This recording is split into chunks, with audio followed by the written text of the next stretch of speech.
of exercise that you do, I'm sure you almost have a voracious appetite. I mean, I do, but nothing like what I used to. I mean, I fast pretty much every day. Like, Are you doing 16 hours? What are you doing? It depends. So when I split my time between New York and California. When I'm in New York, it's absolutely one meal a day, no ifs, ands, or buts, because it's just the schedule is such that I'm seeing patients in the morning and afternoon, and I don't want to waste time to eat. So what are you doctoring?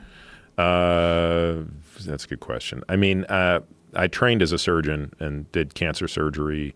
But my practice is based on longevity. So it's sort of how do you apply nutrition, exercise, sleep, stress management, endocrinology, lipidology, supplements, hormones, all that stuff. Like how do you engineer how to make somebody live longer is my clinical interest.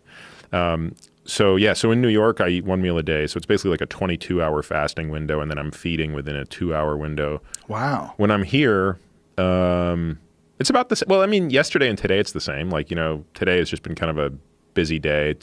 I won't eat till dinner tonight, but my short fast would be 16 hours where I would eat. That's a short fast. That would be a short fast. That's a long one for me. Really?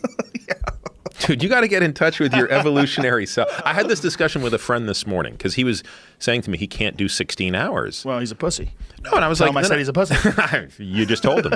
No, but I said, you got to understand, if our ancestors couldn't function when they were hungry, we wouldn't be here. So it's not just that starvation, a short-term adaptation to starvation is necessary. It's probably beneficial. In other words, during these short periods of deprivation of food, we get just a little bit more epinephrine and norepinephrine. We just get a little bit sharper, a little bit better.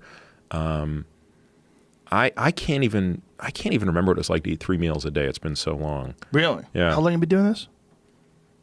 I mean, I've been doing crazy shit for 10 years, nutritional wise. Like, I spent 3 years in ketosis, where it was actually one day I was in ketosis for 3 years. Lots of fasting, but I think intermittent fasting or time-restricted feeding, probably at least 5 years. And for people listening, what are the benefits of that? Well, I mean, if we're going to get really technical, we have to be clear that I think a lot of the benefits are overstated. And a lot of the benefits are things that we've only studied in animals. So there's a guy named Sachin Panda at the Salk Institute in San Diego who's, I think, one of the world's experts on time-restricted feeding. But for example, a 16-hour fast in a mouse produces unbelievable results. If you take a group of, certain types of mice or strains of rats or other rodents, and you, in a 24-hour period, deprive them of any nutrient for 16 hours, but then for 8 hours let them eat whatever the hell they want, they can't gain weight.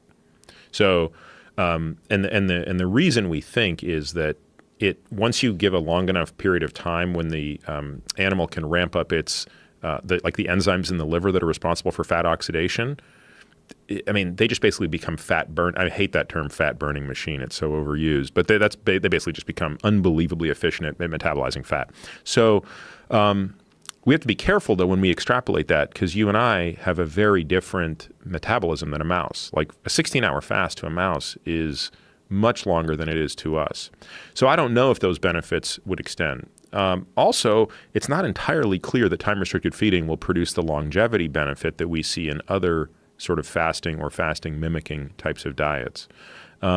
So for me, what it comes down to is, I mean, honestly, it's just an easier way. It gives me a much more liberty with what I eat during my feeding window. I don't have to be nearly as restrictive when I'm feeding if I have that period off. It just in terms of like my physiologic response. Secondly, there's a convenience thing. Like, I kind of hate being tethered to eat. I like knowing that, hey, if I get into a pinch, like, I don't have to eat right now. If I'm sitting on the airplane and they're serving dog shit, I don't have to eat. I can wait another 5 hours until I eat. I also just feel much more steady in my energy levels. I kind of vaguely remember like 10 years ago when I was kind of like eating a normal diet, how I always had this lull in energy after lunch. Like, there was the post-lunch, pre-dinner, I just don't feel good. Like, not that I feel bad, but like, I'm not sharp. I'm not in my A game. And I don't even remember what that feels like anymore, which is not to say I feel great all the time, but I definitely don't have that vacillating energy level.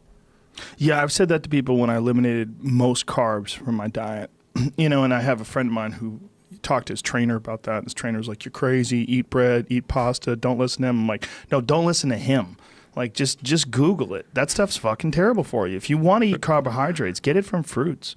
You know, get it from some natural sources. But just if you have a trainer that's telling you to eat bread, get a new fucking trainer because it's not what you need. I mean, it's nothing wrong with eating it if you want to occasionally and in small doses. But when I eliminated most of that stuff from my diet, I felt the exact same thing. I felt that midday nap desire go away, and then just the fogginess about it. Like at the end of the day, you're like, oh god, I'm fucking tired, and then I'd have to drink a cup of coffee to get ramped back up again, and this like never-ending cycle of having this insulin spike and then this crash, and that's from carbohydrates. It's from refined carbohydrates, and having too much fucking sugar in your body, and everybody does it. It's like, all right, around. so this will be funny for your so Google my name and just put like Peter Attia fat. And you're going to see a picture of me when I was a swimmer. Because all this time we were talking about me swimming, you're assuming like I'm a fit dude. I was a fit but fat dude. Fit but fat. Fit but totally fat. And this what were you eating? Oh, nonstop carbs. Look, there I am. See on the left there. Well, I wouldn't say you were fat. I would say you got a little paunch on you. I don't know. Wait. There's another picture after I swam. Oh, across Lake Tahoe. Go to that one right there. Yeah.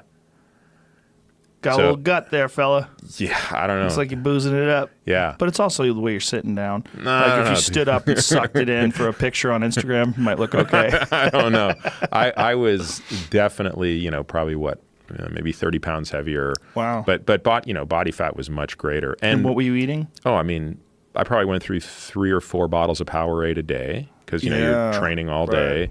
And, every post-workout was a carb refeed. And so you're in sort of this vicious glycogen-dependent state. Yeah, and people it's crazy that there's so many folks out there that are living their life that don't even understand that this is a process they're going through. They just think this is eating and exercise. This is what happens. But it's not. Your body, if you cut that off, push it away, enter into a completely different food source. Just change the way you eat. Your body will change. And that concept, the people, that sounds like horseshit. It sounds like, what are you saying? What are you offering, some miracle cure? No, I'm saying you will change the dimension of life that you operate in. It will change because you won't be the same person. You won't who you are is dependent upon a lot of things, but one of them is how much energy you have, how you feel, whether you're crashing. If you change the way you eat, you change the energy you have. You change the way you feel. It'll change your behavior. It'll change your choices. It'll change your ambitions. It'll change your potential. I mean, there's so many things that will change. But